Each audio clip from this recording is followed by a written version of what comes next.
Welcome to the healthaibrief, breaking down the AI shaping our world one concept at a time.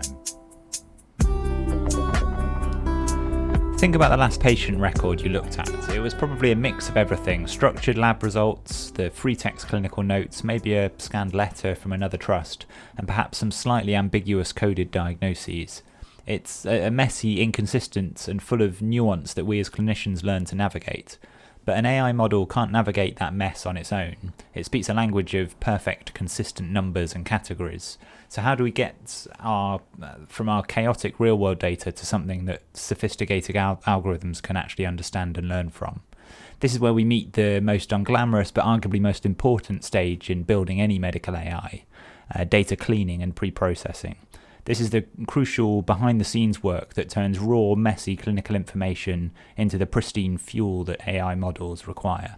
It's the difference between a high-performing tool and a complete failure, potentially.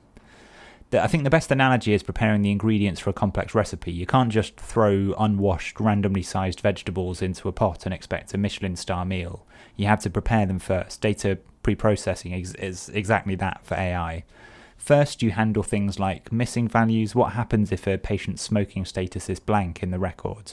You can't leave it empty. You might have to remove the patient's data or use a statistical method to make a reasonable guess. This is like deciding whether to leave out a missing ingredient or find a suitable substitute. Another step is to standardise everything. So one doctor might record hemoglobin as 132, another as 13.2. The AI needs them in the same format. Dates, units of measurement, even simple terms like MI versus myocardial infarction, all must be made consistent. This is the chopping and dicing part of the recipe, ensuring every ingredient is the right size and shape. Finally, you remove the noise and outliers. A simple typo could record a patient's temperature as 370 degrees Celsius instead of 37.0. If you leave that in, then the AI will learn a completely warped view of what a normal human temperature is. It's like washing the dirt off a vegetable and cutting away any bruised parts before they go into the pot. So only after a meticulous preparation is the data ready to be fed into an AI model. So why should we care about this kind of technical janitorial tasks? First, it's important when appraising a paper to look for transparency. A good study won't just say we clean the data. It will detail exactly how it handled things like missing values, how it standardized terms, and what they did with outliers. The choices made during pre-processing can have a bigger impact on an AI's performance than the fancy algorithm itself. And a lack of detail here is a major red flag for a lack of rigor elsewhere, potentially.